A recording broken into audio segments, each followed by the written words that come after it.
"We're terminating your contract for cause, Frank. You get nothing." Ryan Garrison tossed the printed email chain on the mahogany table, looking like he had already won. I looked at the paper, then at the HR director who was staring at the floor. It was a complete setup. The Michigan Avenue lease was scheduled to be signed in 72 hours, and my commission was $270,000. Ryan thought he was clever. He had no idea what he had actually triggered. 9 months earlier, the project didn't even have a name. 9 months ago, none of this existed. To the board of Apex Outdoor Goods, Michigan Avenue was just a line item on an aggressive expansion deck. To me, it was a beast I had to tame. I've been a leasing director for 22 years. I don't deal in promises or handshakes. I deal in triple net leases, square footage, and escalator clauses. I know exactly how much foot traffic passes a storefront at 3 on a rainy Tuesday, and I know which landlords will squeeze you for common area maintenance charges and which ones will play fair. Richard Garrison, the founder, had built Apex from a single store in Wisconsin into a regional powerhouse. He was old school. He understood that a retail brand lives and dies by its flagship locations. He trusted me. When he told me we needed a presence in Chicago, I knew there was only one space that would work: the old historical building owned by Vance Properties. The problem was the rent. Arthur Vance, the billionaire patriarch, who owned half the River North District, didn't need our money. He had institutional tenants lining up to pay $180 a square foot, plus triple net expenses. If Apex paid that rate, our margins would be paper, then before we even opened the doors. I spent 3 months just getting a meeting with Arthur's team. I didn't send them shiny brochures. I sent them a detailed 50-page prospectus on how our premium demographic would elevate the surrounding blocks, driving high-end retail traffic to his other adjacent properties. When I finally sat down with Arthur Vance at his private club, he didn't want to talk about spreadsheets. He wanted to talk about execution. He'd seen too many retail brands sign massive leases, burn through their capital on bad build-outs, and default within 3 years. I told him, "Arthur, I'm personally supervising the tenant improvement phase. I've worked with Marcus Thorne as our general contractor for a decade. We don't run over budget, and we don't miss deadlines." Arthur looked at me over the rim of his glasses. "If you're running the show, Frank, I'll give you the space. But only if you are the one holding the wheel." That was how I got the rate down to $120 a square foot. Over a 10-year term on 15,000 square feet, that simple discount represented a $9 million saving for Apex. On top of that, I secured a $1.2 million tenant improvement allowance to cover the interior construction. It was the deal of a lifetime, but I wasn't naive. I've seen family-run businesses turn sour when the second generation tries to play corporate tycoon. Richard Garrison was getting ready to step back, and his son, Ryan, was waiting in the wings with an MBA from a third-tier business school and a burning need to prove he was the smartest man in the room. Ryan had already started bringing in his own people, replacing veteran operations managers with cheap consultants who spoke in corporate buzzwords. So during the final lease drafts, I made sure my attorney, Evelyn Drake, inserted a specific clause. It was Clause 14F. On paper, it looked like standard boilerplate, a key man tenant representative designation. It stated that the negotiated lease rate and the tenant improvement allowance were contingent upon my active, personal supervision of the build-out as the designated tenant representative. If I was removed from that role, Vance Properties reserved the right to nullify the lease or adjust the rate to standard market terms. To Ryan, it probably looked like standard legal noise. To me, it was my insurance policy. Meanwhile, we had to prepare the marketing engine. You don't open a flagship store on Michigan Avenue quietly. We hired Linda Rossi's agency to handle the launch. Linda is the best media buyer in the Midwest. She booked billboard spots, local television ads, and social media takeovers, all synchronized for a grand opening on November 1st, right before the holiday shopping rush. The total media buy was $1.5 million, fully prepaid and completely non-refundable. If we missed that date, the ads would run anyway, pointing customers to a locked, empty storefront. By late September, the lease was ready for execution. My employment contract was clear. I was entitled to a 1.5% acquisition commission on the total value of any long-term lease I secured. On an $18 million lease, that came out to $270,000. It was a massive payout, one I'd earned through 9 months of 70-hour work weeks and endless legal battles. I had the final execution draft, sitting on my desk on a Thursday morning. Construction permits were approved, Marcus Thorne's crews were ready to break ground, and Linda's ad campaign was locked in. Everything was aligned then. I received a calendar invite from Sarah Sterling, the HR director. The subject line was blank. The meeting was scheduled for Friday afternoon at 4 p.m. In corporate real estate, a blank HR invite at 4 p.m. on a Friday only means one thing. The HR conference room on the 9th floor was too bright. It had floor-to-ceiling glass walls, designed to look transparent, but the blinds were drawn. Sarah Sterling sat on one side of the mahogany table, a thick blue folder open in front of her. Ryan Garrison sat next to her, tapping his Mont Blanc pen against a yellow legal pad. He didn't look up when I walked in. He was wearing his favorite bespoke gray suit, looking like a man who had already won. "Have a seat, Frank," Sarah said. Her voice had that practiced, neutral tone HR people use when they're about to ruin your life. I sat down. I didn't take my hands out of my pockets. I didn't offer a polite smile. I've sat in enough negotiations to know when the other side has already made their decision. Ryan stopped tapping his pen. He leaned forward, resting his elbows on the table. "Frank, we have a compliance issue, a severe one." Sarah slid a piece of paper across the table. It was a printed email chain. I looked at it. It was an email from my assistant sending standard lease drafts to an external commercial brokerage. Attached were the NNN cost breakdowns, the CAM projections, and the draft of Clause 14F. "This is a direct violation of Section 8 of your employment agreement," Sarah said, pointing a manicured finger at the printout. "Specifically, the clause regarding the unauthorized sharing of proprietary financial projections during active lease negotiations." I looked at the email address. It was standard procedure. Ryan's own operations team had requested those files 3 weeks ago to verify utility layouts, and my assistant had copied the landlord's brokers to ensure everyone had the latest architectural revisions. It was a routine administrative CC. There was no leak. There was no secret broker. It was standard industry flow. I looked at Ryan. "Your team requested this, Ryan. You were copied on the original thread." Ryan smiled. It was a small, tight expression that didn't reach his eyes.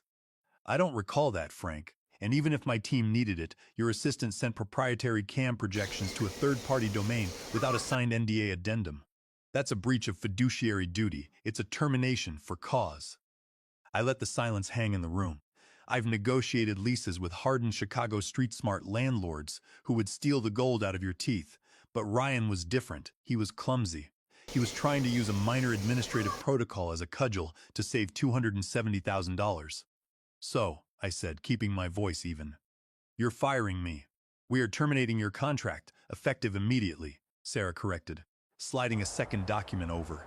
"Under Section 12, termination for cause invalidates any pending commissions, including the Michigan Avenue acquisition bonus." There it was, the real motive. The lease was scheduled for signature on Monday. If I was on the payroll on Monday, the $270,000 was legally mine. If they cut me loose on Friday afternoon, they could claim the deal was closed by someone else. Specifically, Chloe Garrison, who had been shadowing me for the past month under the guise of learning the ropes. Ryan leaned back, crossing his legs. "Look, Frank, we want to be reasonable. We know you've put in the hours. If you sign this voluntary release and waive your claim to the acquisition bonus, we'll transition this into a mutual separation. We'll give you 2 weeks severance, and I'll personally sign a neutral reference for your next gig." It's a fair exit. He was offering me a crumb of my own bread. He wanted me to sign away $250,000 in exchange for a couple of weeks of hush money. He wanted to make sure I couldn't sue them for the commission. I picked up the documents. I read every line slowly. Sarah and Ryan watched me, waiting for the outburst.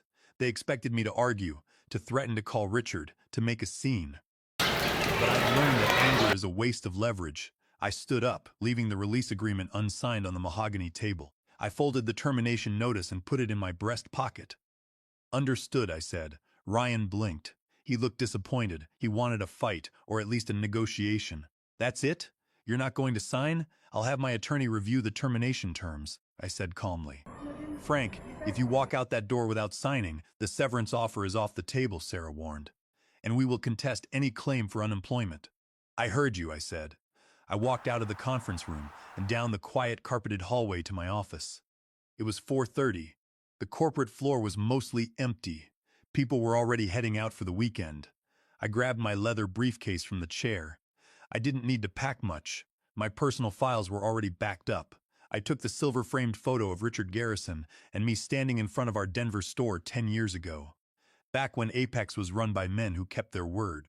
I took my solid brass scale rule, a gift from my father when I started in commercial real estate. As I walked past the glass doors of the retail development suite, I saw Chloe Garrison. She was standing in the center of the office, gesturing to two maintenance workers. "We'll move the mahogany desk against the window," she was saying, her voice carrying through the open doorway. "And get rid of these filing cabinets. I want a clean look." She didn't see me. I didn't stop. I took the elevator down to the lobby. The security guard, an old guy named Arthur, who had worked the desk for 15 years, nodded as I walked toward the revolving doors. "Have a good weekend, Mr. Bennett," he said. "You too, Artie," I replied. I stepped out into the crisp autumn air of Chicago. The wind was picking up, blowing dry leaves across the pavement. I got into my sedan, started the engine, and sat there for a minute, looking at the towering corporate headquarters of Apex Outdoor Goods in my rearview mirror. They thought they had saved $270,000. They had no idea what they had just cost themselves. The Union League Club of Chicago is the kind of place where decisions are made before they ever reach a boardroom. It has dark oak paneling, leather chairs that smell of beeswax, and a strict no-phones policy. I sat in the corner booth of the third-floor library, a glass of 20-year-old scotch in my hand. Across from me sat Arthur Vance, Marcus Thorne, and Linda Rossi. They had all responded to my text within 10 minutes. "They did what?" Marcus growled, his thick hands gripping the edge of the table. Marcus was a third-generation builder. His face was weathered from decades on Chicago job sites, and he had no patience for corporate double dealers. "You've spent 9 months living on that site, Frank. I've already got 2 crews scheduled to pull wire on Monday morning. They terminated my contract at 4 p.m. today," I said, taking a slow sip. "Cited a confidentiality breach, some routine email my assistant sent to your engineering team. Ryan Garrison wants to save the $270,000 commission. He's putting his wife in the seat on Monday." Arthur Vance let out a dry, rattling laugh. He was 68 years old, worth about $2 billion in commercial assets, and he didn't care about Ryan Garrison's MBA. "Richard's boy is a fool," Arthur said, shaking his head. "I didn't give Apex that space because I liked their outdoor gear, Frank. I gave it to them because you were running the project. I know your numbers. I know your timeline, and I know you don't cut corners. I don't know this Ryan, and I certainly don't know his wife." Arthur reached into his suit jacket and pulled out a leather-bound notepad. "Evelyn," he said, gesturing to the corner of the room. Evelyn Drake, our shared legal counsel, stepped out of the shadow of the bookshelf. She was holding a folder. She had been my lawyer for 12 years and Arthur's for 10. "We're executing Clause 14 on Monday morning at 8 a.m., Evelyn said, sitting down next to Linda. "I've already drafted the notice of default. The lease agreement that Ryan Garrison thinks he's signing on Monday is contingent on Frank Bennett's active, personal designation as the tenant representative. Since Frank is no longer with the company, the landlord is exercising his right of rescission. What does that mean for their rate?" I asked, though I already knew the answer. "It means the deal is dead," Evelyn said flatly. "If they want the Michigan Avenue space, they'll have to sign a new lease at the standard market rate. That's $180 a square foot. No tenant improvement allowance. The $1.2 million credit we negotiated is revoked." I did the math in my head. At 15,000 square feet, that increased their rent by $900,000 a year. Over a 10-year lease, that was $9 million in additional rent, plus the lost $1.2 million construction credit. That was a $10.2 million penalty for trying to cheat me out of $250,000. "I'm pulling my men," Marcus Thorne said, leaning forward, "and I'm locking the doors. The city building permits were issued under Frank's name as the designated project director. Without him, the site is out of compliance. If I keep working, my insurance is voided. I'll chain the entrance on Monday morning at 7 a.m. "What about the materials you ordered?" I asked. "I've already paid $500,000 for the custom white oak timber and the Italian light fixtures," Marcus said, his eyes narrowing. "The invoices were approved under your signature, Frank.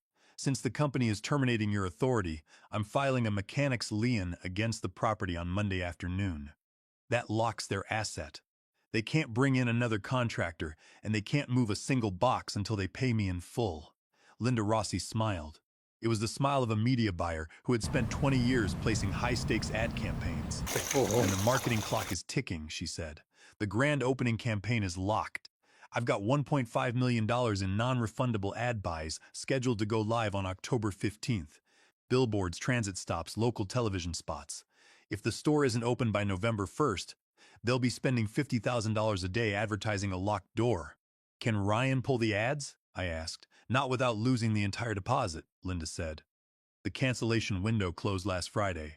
On Monday morning, the automatic ACH payment of $750,000 for the second half of the campaign will clear their account. I'm not going to remind Ryan's finance team about it. I'll let the billing run. Evelyn Drake tapped the folder on the table.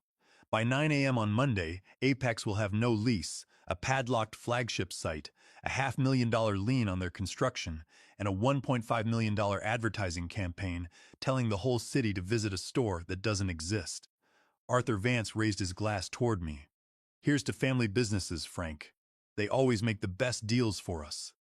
We clinked our glasses. I looked out the window of the club, down at the streetlights reflecting on the wet pavement. I had spent 22 years playing the corporate game by the rules. I had survived 3 recessions, 2 corporate buyouts, and a dozen bad managers. Ryan Garrison thought he was playing chess.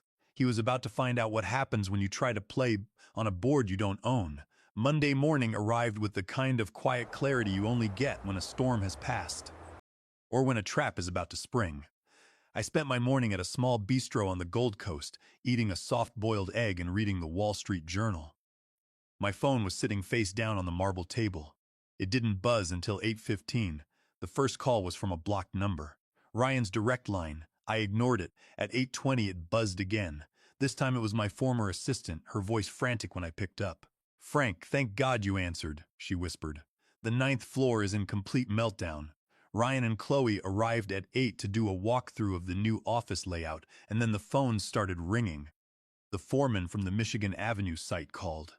He said Marcus Thorne's crews showed up at 7, but only to pack their tools into their trucks. They padlocked the gates, chained the doors, and taped a giant notice on the window saying the site was closed due to permit suspension. Marcus apparently filed a mechanic's lien first thing this morning. The city inspectors are already there, saying the building permit is invalid because your name was on it as the designated director. I'm not the director anymore, I said calmly, taking a bite of my toast. Ryan made that very clear on Friday. There's more, she said, her voice shaking. A courier just delivered a formal notice from Vance Properties' legal department. They've locked the outer building doors. The security guards won't let our project managers near the site. The letter says the lease draft is null and void under Clause 14 F. Chloe is crying in the hallway, and Ryan is throwing folders. And Frank, Richard Garrison is on his way here. He caught an early flight from Eagle River. He's calling a special board meeting at 10. Thanks for the update, I said. Have a good week. I hung up and turned my phone back face down. By 10:30, the notifications were stacking up. 6 missed calls from Ryan, 3 from Sarah Sterling in HR, 2 from Richard Garrison's personal secretary. I didn't answer any of them. I had spent 20 years being the guy who answered the phone at midnight to solve their emergencies. Today, I was just a private citizen enjoying a second cup of coffee. At 11, I walked over to Evelyn Drake's office on Wacker Drive. Her corner office overlooked the Chicago River, the water a muddy green under the autumn sun. Evelyn was sitting at her desk, typing on her laptop. She didn't look up when I walked in. Ryan Garrison called my office 4 times in the last hour. Evelyn said, a faint smile touching her lips. He tried to threaten me first. Said they'd sue Marcus Thorne for breach of contract and take Arthur Vance to arbitration. I let him talk for about 5 minutes. Then I sent him a PDF of the signed letter of intent and the final lease draft, with Clause 14 highlighted in bright yellow. I also attached the receipts for the automatic ACH transfer that cleared their bank account at 8 early this morning. $750,000 to Linda Rossi's agency. How did he react? I asked, sitting in the leather armchair. He went quiet, Evelyn said. Then his father Richard took the phone. Richard is old school. He knows how to read a contract. He asked me what it would take to make this go away. I told him we could schedule a meeting for 3 p.m. today, but only if Ryan and the company's general counsel were present. I told him our terms were drafted and were not subject to redlining. While we were talking, the news was already hitting the retail trade publications. Linda Rossi's team had released the grand opening schedule. The local papers were running articles about Apex Outdoor Goods' upcoming flagship opening on Michigan Avenue, complete with rendering photos and quotes from the marketing campaign. The advertisements on the CTA buses were already rolling through the loop. The whole city was being told that a massive, state-of-the-art outdoor experience was opening on November 1st. But on Michigan Avenue, the reality was very different. I walked down to the site at noon. The historic stone facade looked magnificent, but the heavy glass doors were chained shut with thick steel links and a brass padlock. A bright orange sticker from the Chicago Department of Buildings was slapped across the glass, declaring the site out of compliance due to the absence of a designated licensed representative. A copy of Marcus Thorne's mechanic's Lien for $500,000 was taped right next to it, visible to every pedestrian walking down the busiest shopping district in the Midwest. Ryan Garrison's car, a black Mercedes SUV, was idling near the curb. Ryan was standing on the pavement, his tie loose, his collar damp with sweat despite the chilly air. He was pleading with two building inspectors who were holding clipboards and ignoring him. He saw me standing across the street. For a second, I thought he was going to walk over, but he stopped, looked at the chained doors, then at his phone, and got back into his SUV. He had spent his whole life believing that money and a family name could buy him out of any corner. He was about to learn that in the real world of Chicago commercial real estate, the rules are written in ink, and the men who enforce them don't care who your father is. At 3 p.m., the boardroom at Drake & Associates was silent. The only sound was the hum of the climate control and the occasional rustle of paper. Richard Garrison sat at the head of the long glass table, his hands folded. He looked older than he had 9 months ago, his shoulders slightly hunched. Next to him, Ryan sat with his eyes fixed on a scratch pad, his posture stiff. Thomas Miller, the company's general counsel, was reviewing the document packet Evelyn Drake had laid out. I sat on the opposite side, my hands resting on the arms of my leather chair. Next to me sat Marcus Thorne, wearing his clean work shirt, and Evelyn Drake, who looked as sharp and professional as a scalpel. Thomas Miller sighed, laying the papers down. He looked at Richard. "The math is clear, Richard. Under the terms of the original employment contract and the key man clause in the lease draft, Apex has no legal standing. If we go to court, the lien stays in place. The city will keep the permit suspended, and the lease is officially terminated.